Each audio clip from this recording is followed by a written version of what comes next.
Sahabat Fresh Juice, sesaat lagi kita akan mendengarkan Fresh Juice Minggu 18 Juni 2023 bersama Feice Novi dari Jakarta. Selamat mendengarkan.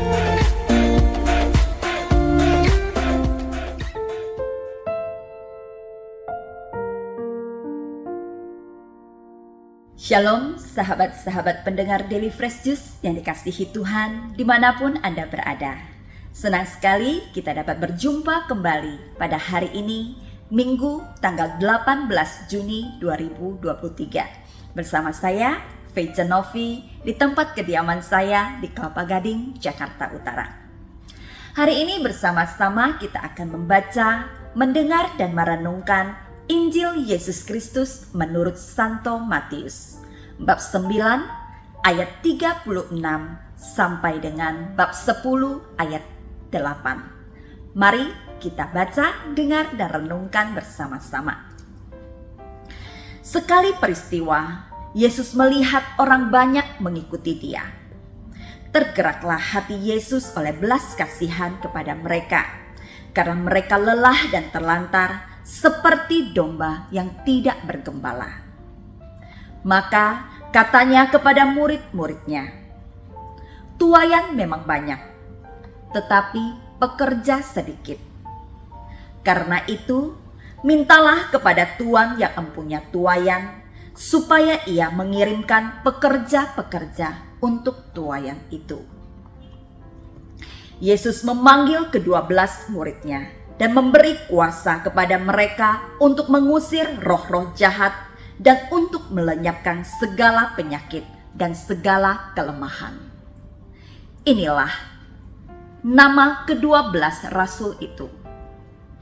Pertama, Simon yang disebut Petrus dan Andreas saudaranya, dan Yakobus anak Zebedeus dan Yohanes saudaranya, Filipus dan Bartolomeus, Thomas dan Matius pemungut cukai, Yakobus anak Alfeus dan Tadeus, Simon orang Zelot, dan Yudas Iskariot yang mengkhianati Dia.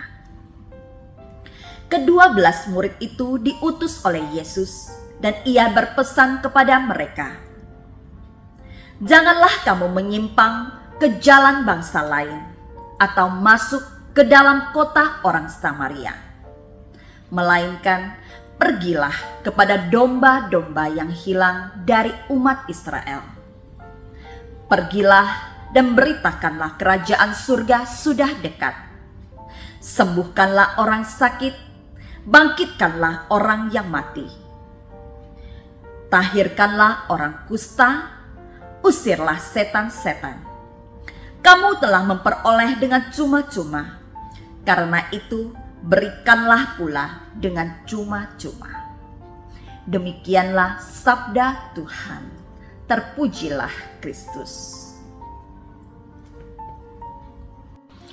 Sahabat-sahabat pendengar Daily Fresh Juice yang dikasihi Tuhan, sebelum kita masuk lebih dalam untuk renungan perikop yang sudah kita dengarkan tadi, saya ada satu pertanyaan untuk sahabat-sahabat sekalian.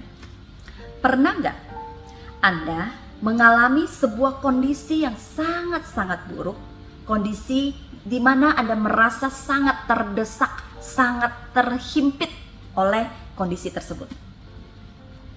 Contohnya, misalnya tiba-tiba ada keluarga atau siapapun yang divonis penyakit yang berat.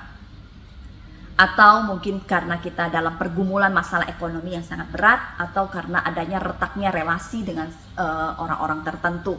Entah kondisi masalah apapun itu, tapi membawa kita kepada satu kondisi yang sangat mendesak. Biasanya orang kalau lagi bahasanya kepepet ya, orang lagi kondisinya sangat terdesak, itu sangat mudah untuk mengikuti apa yang disampaikan orang lain kepada dia. Contohnya, kamu coba ke dokter si A. Dokter A ini emang hebat menyembuhkan penyakit yang sedang kamu derita. Percayalah, ketika kita sampai di sana antriannya pasti panjang.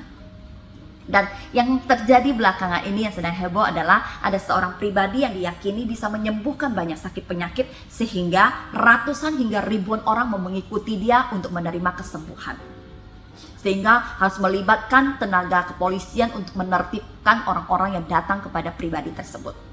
Bayangkan jika kita membaca secara keseluruhan Injil Matius bab 9 ini, Yesus bahkan mengusir setan dan membuat orang bisu bisa kembali berkata-kata.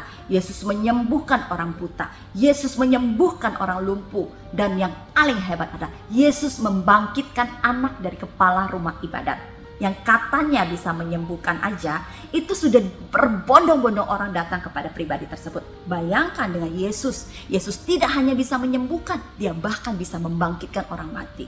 Bisa kita bayangkan di awal perikop tadi, ada begitu banyak orang mengikuti Yesus. Dan Yesus tergerak oleh belas kasihan. Inilah hebatnya Yesus, Tuhan yang murah hati bagi kita. Tuhan Yesus selalu mudah tergerak hatinya oleh belas kasihan. Yesus kasihan sama orang-orang itu yang mengikuti dia, karena mereka mengikuti Yesus karena membutuhkan keselamatan yang diyakini Yesus mampu untuk mewujudkannya. Dan Yesus katakan bahwa mereka adalah domba-domba yang tidak bergembala. Dia sampaikan kepada murid-muridnya, tuaian memang banyak, tapi pekerjanya sedikit. Ada banyak orang yang perlu dilayani, tapi pekerja-pekerjanya yang tidak ada atau sedikit. Lalu disebutkanlah inilah rasul-rasul Yesus, ada 12 orang yang diutus untuk mewartakan kerajaan Allah, untuk melakukan pekerjaan-pekerjaan yang dilakukan oleh Yesus. Sebenarnya setelah wafat dan kebangkitan Yesus, ada tidak hanya 12 nama tersebut, tapi ada juga nama Faith Zenovi, ada nama Yofi Setiawan, dan ada nama Bapak Ibu Saudara-saudari sekalian dalam deretan orang-orang atau rasul-rasul yang diutus Yesus untuk menjadi pekerja-pekerja yang akan mewartakan kerajaan Allah. Yesus mengutus kita untuk pergi kepada domba-domba yang hilang itu. Domba-domba yang membutuhkan keselamatan. Mungkin ada banyak hal yang menjadi penghalang kita untuk mau memulai pelayanan bagi Tuhan. Dalam renungan ini saya berbagi pengalaman-pengalaman saya, bagaimana saya dipanggil oleh Tuhan untuk melayani sampai hari ini. Saya mengawali pelayanan saya dulu pada saat saya masih di bangku SD sebagai seorang misioner. Setelah saya di bangku SMP, saya melanjutkan pelayanan saya sebagai Legioner Maria. Lalu saya harus meneruskan pendidikan saya di Jakarta. Saya sampai Jakarta, saya juga mencari gereja terdekat dan mendaftarkan diri sebagai seorang Legioner Maria melanjutkan pelayanan saya. Setelah itu saya mengikuti kursus evangelisasi, mengikuti pembelajaran kitab suci dan lain-lain. Saya bisa melanjutkan sebagai pewarta firman Tuhan saat ini. Nah, itu singkat cerita pelayanan saya. Ada nggak ketakutan? Ada nggak keraguan ketika kita harus melayani? Ada dong. Tapi apa yang saya dapat dari pelayanan-pelayanan itu jauh lebih banyak dan jauh lebih besar dibanding ketakutan dan kekhawatiran-kekhawatiran yang pernah hinggap dalam diri saya. Ketika saya menjadi seorang misioner, saat itu saya masih menjadi anak yang masih anak kecil ya, masih anak SD, dan kelakuan saya itu tomboy banget. Dari misioner saya belajar untuk menjadi pribadi yang lemah lembut, pribadi yang melayani dengan tenang. Kemudian ketika saya menjadi seorang legioner, saya belajar bahwa saya harus selalu bersyukur dan selalu mengucap syukur. Kenapa? Masih banyak orang-orang lebih susah dari saya. Ketika saya merasa bahwa saya hidup dari keluarga yang miskin, tapi saya melihat ada orang miskin yang sakit.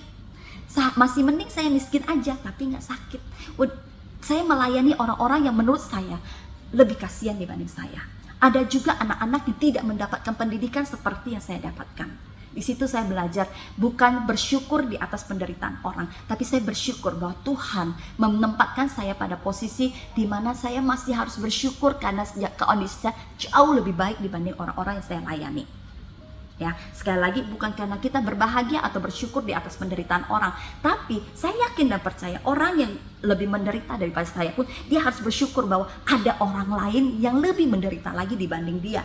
Nah, seperti itulah. Ketika kita di atas, kita juga jangan lupa harus melihat ke bawah. Itu yang saya pelajari menjadi seorang legioner, selalu rendah hati melayani seperti Bunda Maria. Kemudian saya melanjutkan untuk mengenal firman Tuhan lebih banyak, untuk menjadi pewarta yang Tuhan pakai supaya bisa membagikan pengalaman-pengalaman saya, pengalaman hidup saya, sehingga saya bisa menguatkan banyak orang. Selain itu, saya tetap menjadi seorang pendoa bagi orang-orang sakit, orang-orang yang sedang membutuhkan pertolongan, karena saya percaya bahwa ketika Pentakosta dinyatakan, ketika Roh Kudus tercurah bagi para rasul, kita semua juga menerima pencurahan Roh Kudus yang sama, bahwa Roh Kudus itu akan menyertai, menguatkan kita di dalam setiap langkah pelayanan kita. Hanya saja ada beberapa poin yang menjadi refleksi kita. Yang pertama, apakah kita menjadi pribadi yang mudah tergerak seperti Yesus? Ada banyak orang yang melihat orang miskin, melihat orang kesusahan, dia tergerak. Kasihannya. Sampai di situ saja, mudah tergerak saja. Tapi ada poin kedua, setelah kita mudah tergerak, kita tergerak oleh belas kasihan, kita mau atau tidak memberi diri. Orang mudah tergerak tapi dia tidak mau melayani, percuma juga. Jadi setelah kita mudah tergerak, kita juga harus mau memberi diri. Dan ketika kita memberi diri, poin ketiga adalah kita harus mempunyai ketulusan hati. Ketika kita mau menjawab panggilan Tuhan, kita mau melayani, kita harus memeriksa diri kita lagi. Saya melayani ini, apakah sungguh-sungguh karena mau melayani Tuhan, atau karena ada tujuan tertentu? Banyak sekali orang yang melayani Tuhan dengan tujuan tertentu, melancarkan bisnisnya lah, atau supaya mendapatkan relasi-relasi yang bisa mempermudah dia untuk kepentingan tertentu. Banyak ya. Jadi poin ketiga itu sangat penting buat kita, melayani dengan ketulusan hati. Melayani dengan ketulusan hati, ada satu vitamin yang bagus buat kita semua yang juga menjadi pegangan saya, yaitu firman Tuhan, Kolose bab 3 ayat 23. Apapun yang kamu lakukan, lakukanlah untuk Tuhan, bukan untuk sesamamu manusia. Sehingga ketika kita melayani, ketika ada hal-hal yang mengganjal dalam hidup, dalam pelayanan kita harus berpikir bahwa, oh, saya kan melayani untuk Tuhan. Jadi ini masuk ke dalam poin keempat, jangan mudah baperan. Ya, jangan mudah tersinggung, jangan mudah marah dalam pelayanan kita. Marah boleh, kita kan manusia biasa, emosi kita juga turun naik. Sakit hati boleh, nggak apa-apa. Namanya juga orang sehat, ada waktunya juga dia sakit. Ketika kita cubit, rasa sakit itu ada. Ketika ada orang yang mengatakan sesuatu yang menyakiti kita, lalu kita merasa sakit hati, itu wajar. Tapi jangan lama-lama, sakitnya sebentar aja. Kalau kita punya vitamin-vitamin rohani yang banyak, yang bagus, biasanya sakit itu akan sebentar saja sudah berlalu. Nah, selain kita mudah tergerak, kita mau memberi diri, kita mau melayani dengan tulus, kita jangan mudah baperan. Setiap kali kita baperan, setiap kita merasa ada ganjalan dalam pelayanan kita karena oknum-oknum tertentu, ingatlah, apapun yang kamu lakukan, lakukanlah untuk Tuhan, bukan untuk sesamamu manusia. Manusia-manusia yang kita layani ini hanya sebuah sarana. Mereka hanyalah objek yang Tuhan hadirkan supaya kita bisa melayani. Tapi ketika kita melayani mereka, lihatlah wajah Yesus di balik wajah mereka. Itu poin yang keempat. Lalu ada nggak rasa takut? Ya ada. Ada nggak rasa tidak percaya diri? Ya ada. Tiba-tiba kita dihadapkan tentang orang yang berpuluh-puluh yang melihat ke kita. Grogi? Ya grogi. Apakah orang-orang akan mendengarkan apa yang saya wartakan? Apakah orang-orang akan percaya dengan apa yang saya sampaikan dan sebagainya? Rasa ragu itu pasti ada. Tapi ingat kembali bahwa kita semua diutus oleh Yesus dan Dia hadirkan Roh Kudus bagi kita. Pada saat kita memberi diri, pada saat kita mau melayani, bukan lagi kekuatan kita yang bekerja, tapi Roh Kudus bekerja melalui diri kita. Ketika kita mewartakan, Roh Kudus akan berkata-kata melalui mulut bibir lidah kita. Ketika kita berdoa bertumpang tangan, bukan karena kuasa tangan kita, tapi kuasa tangan Tuhan yang ditaruh di atas tangan kita untuk mengurapi orang yang sakit itu. Sehingga mujizat Tuhan bisa dirasakan. Dan yang terpenting dari semua poin-poin yang saya sampaikan tadi adalah buahnya.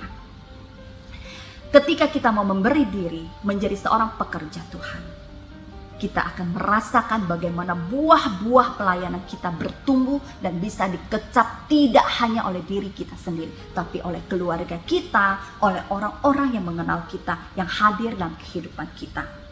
kehidupan kita, keluarga kita dipelihara oleh Tuhan, anak-anak bertumbuh dengan sehat, anak-anak kita juga dipakai Tuhan, sukacita selalu dirasakan oleh hati kita. Bisa dilihat orang-orang yang benar-benar sungguh-sungguh dan tulus hati melayani Tuhan, itu mudah dilihat. Orang itu selalu bersuka cita. Kemanapun kamu ketemu, entah kamu tahu dia sedang bermasalah ataupun, orang ini selalu tersenyum.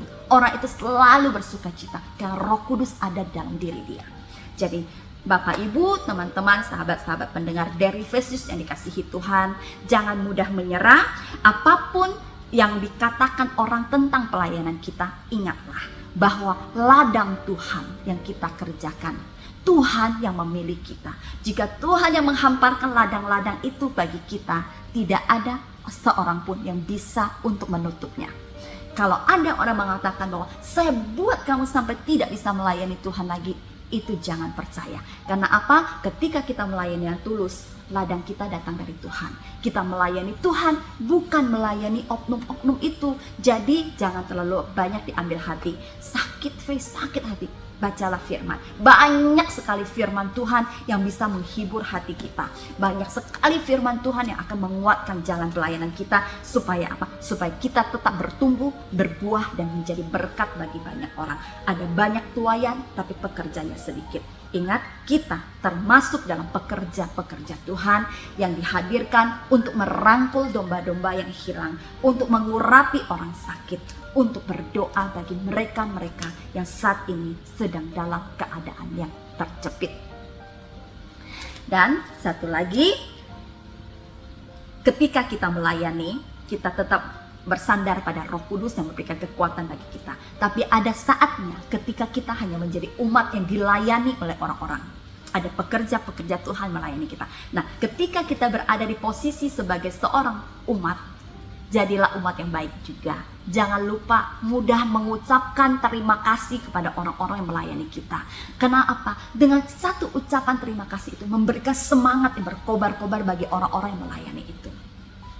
Kalau kita menjadi orang yang melayani, orang tidak ada kamsia-kamsia kepada kita, nggak apa-apa. Karena Tuhan sudah membayar upah kita di awal sebelum kita bekerja. Tapi ketika kita menjadi umat, rajin-rajinlah mengucapkan terima kasih kepada orang-orang yang melayani kita. Dan setelah mengucapkan terima kasih, kunci mulut. Jangan memberikan komen apapun kepada pelayan-pelayanan Tuhan itu. Si ini mah kalau nyanyi begini, si ini kalau doa begini, si ini mah kalau jadi penerima tamu begini, begitu. Kunci mulutmu, jangan memberikan komen apapun kepada orang, tapi ucapkan terima kasih. Kenapa? Karena orang-orang itu sudah mau memberi diri mereka untuk melayani Anda. Ya, mari kita menjadi pribadi-pribadi yang berhikmat dan bijaksana pada saat kita melayani maupun kita dilayani. Tuhan Yesus memberkati. Roh Kudus menyertai. Sampai jumpa. Salam Fresh Juice. Sahabat Fresh Juice, kita baru saja mendengarkan Fresh Juice Minggu 18 Juni 2023. Terima kasih kepada Feica Novi untuk renungannya pada hari ini. Sampai berjumpa kembali dalam Fresh Juice edisi selanjutnya. Tetap semangat, jaga kesehatan, dan salam Fresh Juice.